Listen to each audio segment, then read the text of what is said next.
జాతీయవాద జర్నలిజానికి అసలైన వేదిక నేషనలిస్ట్ హబ్ ని సబ్స్క్రైబ్ చేసుకోండి. నోటిఫికేషన్స్ కోసం బెల్ ఐకాన్ పై క్లిక్ చేయండి.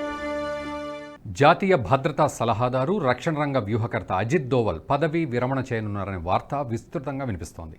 ఈ ఏడాది జనవరి నాటికే దోవల్కు 79 ఏళ్లు పూర్తయ్యాయి. 80వ పడిలో ఉన్న దోవల్ రిటైర్ కావడం ఖాయమంటున్నాయి కేంద్ర ప్రభుత్వ వర్గాలు. 2014 మే 30న జాతీయ భద్రతా సలహాదారుగా బాధ్యతలు చేపట్టిన దోవల్ ఈ నెల 30తో 10 ఏళ్ల కాలం పూర్తి చేసుకుంటారు.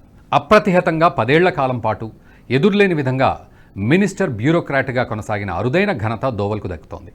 అజిత్ దోవల్ మాత్రమే కాదు, అత్యంత కీలక నిఘా విభాగాల్లో పనిచేసిన సీనియర్ అధికారులు చాలామంది ఈ ఏడాది పదవీ విరమణ చేయనున్నారు. దీంతో కొత్త అధికారుల కోసం మోదీ వేట మొదలెట్టారు. జూన్ 4 తర్వాత ఏ క్షణమైనా దోవల్ వైదొలిగే అవకాశాలుండడంతో కాబోయే జాతీయ భద్రతా సలహాదారు ఎవరు అనే చర్చ జరుగుతోంది. కేవలం దేశంలోనే కాదు, అమెరికా, రష్యా, బ్రిటన్ సహా పాకిస్తాన్, చైనా దేశాల నిఘా విభాగాలు, విదేశాంగ శాఖల్లో కూడా దోవల్ తర్వాత ఎవరు అనే ఆసక్తికర చర్చ జరుగుతోంది. జూన్ 4 తర్వాత ఏర్పడే ప్రభుత్వంలో ఎలాంటి మార్పులుంటాయనే విషయంలో చైనా చాలా నిశితంగా గమనిస్తోందని విదేశాంగ నిపుణులు అంటున్నారు. చైనా తన నిఘా విభాగాల్లో కీలక మార్పులు చేసింది. పూర్తి స్థాయిలో ప్రక్షాళన చేసిన తర్వాత స్ట్రాటజిక్ సపోర్ట్ ఫోర్స్ను రద్దు చేసింది. దాని స్థానంలో ఇన్ఫర్మేషన్ సపోర్ట్ ఫోర్స్ను ఏర్పాటు చేసింది. చైనా నిఘా విభాగాల్లో మార్పులు చేర్పులపై ఇటీవలి కాలంలో స్పందించిన దోవల్ మన దేశంలో కూడా నిఘా వర్గాల పనితీరును మార్చడంపై అనేక ఆసక్తికర వ్యాఖ్యలు చేశారు. జాతీయ, అంతర్జాతీయ పరిణామాలు వేగంగా మారుతున్న తరుణంలో దోవల్ సహా మరింత మంది కీలక అధికారులు బాధ్యతల నుంచి వైదొలగడంతో సమర్థులైన అధికారుల ఎంపికలో కేంద్ర ప్రభుత్వంలోని అధికారులు తల మునకలై ఉన్నారు. ఈ చర్చ జరుగుతుండగానే ఎకనామిక్స్ టైమ్స్ పత్రికలో Aditya Sinha NASA type NSA అంటూ ఆసక్తికరమైన వ్యాసం రాశారు. సంప్రదాయ రీతిలో IFS అధికారులు దౌత్య రంగంలో పనిచేసిన వారిని కాకుండా అంతరిక్ష శాస్త్రవేత్తలను భద్రతా సలహాదారుగా నియమిస్తే బాగుంటుందని సలహా ఇచ్చారు. వివిధ రక్షణ విభాగాలను, నిఘా సంస్థలను రక్షణ రంగ పరిశోధనలతో సమన్వయం చేయడం వల్ల దేశ భద్రత మరింత పటిష్టంగా తయారవుతుంది. కాబట్టి అంతరిక్ష పరిశోధనా రంగంలో ప్రవేశమున్న వారిని NSAగా నియమించాలనే సలహా చాలా కాలంగా ఉన్నదే. అజిత్ దోవల్ తర్వాత స్థానంలో డిప్యూటీ NSAల్లో ఎవరో ఒకరిని నియమించడం లేదా కొత్తవారిని ఎంపిక చేయడమో అనే సందిగ్ధం కొనసాగుతున్నట్లు పత్రికా కథనాలు చెప్తున్నాయి. ఒకవేళ NDA తిరిగి అధికార పగ్గాలు చేపడితే ఎవరిని NSAగా నియమించాలనే విషయంలో మోదీ ఈపాటికే స్పష్టతకు వచ్చి ఉంటారని మే 26న ప్రచురించిన సండే గార్డియన్ కథనం వెల్లడించింది. భారత విదేశాంగ నిఘా విభాగం R&AW మాజీ చీఫ్ సుమంత్ కుమార్ గోయల్ను జాతీయ భద్రతా సలహాదారుగా నియమించనున్నారనే అభిప్రాయం సర్వత్రా వ్యక్తమవుతోంది. అజిత్ దోవల్కు అంతరంగికుడిగా పేరున్న గోయల్కు ఎక్కువ అవకాశాలున్నాయనే టాక్ వినిపిస్తోంది. ప్రస్తుతం డిప్యూటీ NSAగా ఉన్న పంకజ్ సింగ్ BSF బాధ్యతలు చూస్తున్నారు. భిన్న రంగాల్లో విశేష అనుభవం ఉన్న పంకజ్ సింగ్ను ఎంపిక చేసినా ఆశ్చర్యపోనవసరం లేదు. R&AW పరిధిలో పనిచేసే national technological research organisation NTRO చీఫ్గా వ్యవహరిస్తున్న ఉత్తరాఖండ్కు చెందిన అనిల్ దస్మానా పేరు కూడా పరిశీలనలో ఉన్నట్లు తెలుస్తోంది. అనిల్ దస్మానా గత 5 ఏళ్లుగా NTROలో కీలకమైన ఆపరేషన్లు పర్యవేక్షించారు. మోదీకి అత్యంత నమ్మకస్తుల్లో ఒకరిగా దస్మానాకు పేరుండడం, మోదీ విదేశీ పర్యటనలో ప్రధాన పాత్ర పోషించడం కూడా ఎంపికకు ప్రామాణికంగా మారొచ్చు. పాకిస్తాన్ వ్యవహారాల విషయంలో దస్మానా మోదీ ఆదేశాల మేరకు ప్రత్యేక శ్రద్ధ తీసుకున్నారు. జాతీయ భద్రతా సలహాదారు అయ్యే అవకాశాలున్న మరో అధికారి తపన్ డేకా. ప్రధాని నరేంద్ర మోదీ స్వయంగా పర్యవేక్షించిన అనేక ఆపరేషన్లను నిర్వహించారు తపన్ డేకా.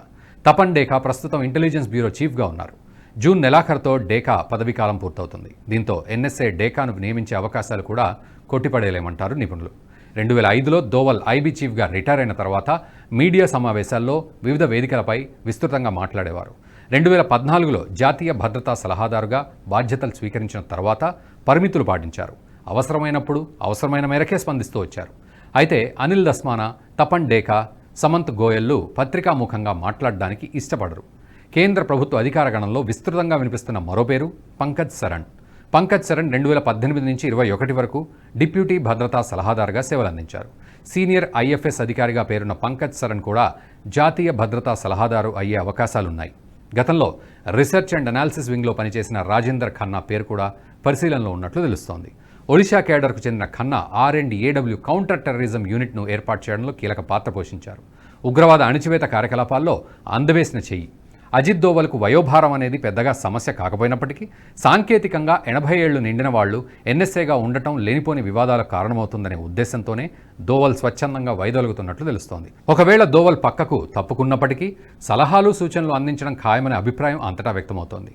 ప్రధాని మోదీ, హోంమంత్రి అమిత్ షా, విదేశీ వ్యవహారాల మంత్రి జయశంకర్, జాతీయ భద్రతా సలహాదారు అజిత్ దోవల్ ఈ నలుగురు రక్షణ విషయంలో బలమైన ప్రాకారాలుగా పనిచేశారనే పేరు కూడా ఉంది. 2014లో ప్రధాని మోదీ అధికార బాధ్యతలు చేపట్టిన తర్వాత అజిత్ దోవల్ జాతీయ భద్రతా సలహాదారుగా నియమించారు. సాధారణంగా ఇండియన్ ఫారెన్ సర్వీస్ అధికారి మాత్రమే దేశ భద్రతా సలహాదారుగా ఉండేవారు. ఐపీఎస్ అధికారి ఎన్ఎస్ఏగా పనిచేసిన దాఖలాలు లేవు. దీంతో ప్రతిపక్షాలు గగ్గోలు పెట్టాయి. రాజ్యాంగ సవరణ చేసి మరీ దోవల్ను జాతీయ భద్రతా సలహాదారు పదవిలో కొనసాగించారు ప్రధాని మోదీ. కశ్మీర్ వ్యవహారాలు చక్కబెట్టడంతో పాటు ఈశాన్య రాష్ట్రాల్లో పరిస్థితిని అదుపులోకి తేవడంలో దోవల్ది కీలక పాత్ర. 370 అధికరణం రద్దు ముందు కశ్మీర్లో సన్నాహక రక్షణ ఏర్పాట్లు చేయడంలో, నిఘా విభాగాలను నిత్యం అప్రమత్తంగా ఉంచడంలో దోవల్ కృషి చారిత్రకమైందంటారు నిపుణులు. భారత చరిత్రలో మునుపెన్నడూ లేని విధంగా అగ్రదేశాల అధినేతలతో నేరుగా మాట్లాడిన ఏకైక ఎన్ఎస్ఏ అజిత్ దోవల్ మాత్రమే. ప్రధానికి మాత్రమే సంప్రదించే అవకాశం ఉన్న నేతలు, నేరుగా జోక్యం కల్పించుకునే రంగాల్లో అజిత్ దోవల్ కూడా స్వతంత్రంగా చొరవతో వ్యవహరించేవారంటే దోవల్కు ప్రధాని ఎంత ప్రాధాన్యత ఇచ్చారో అర్థమవుతుంది.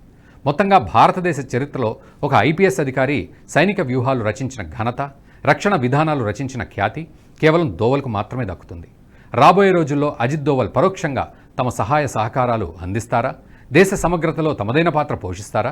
వేచి చూద్దాం. ఈ వీడియో మీకు నచ్చినట్టయితే లైక్ చేయండి, 10 మందికి షేర్ చేయండి. అలాగే కామెంట్ల రూపంలో మీ అభిప్రాయాలను మాతో పంచుకోండి. Nationalist hub group of channels ను సబ్స్క్రైబ్ చేసుకుని తెలుగునాట జాతీయవాద జర్నలిజాన్ని ప్రోత్సహించండి. ఈ వీడియో కింద ఉన్న బెల్ ఐకాన్ పై క్లిక్ చేయడం మర్చిపోవద్దు.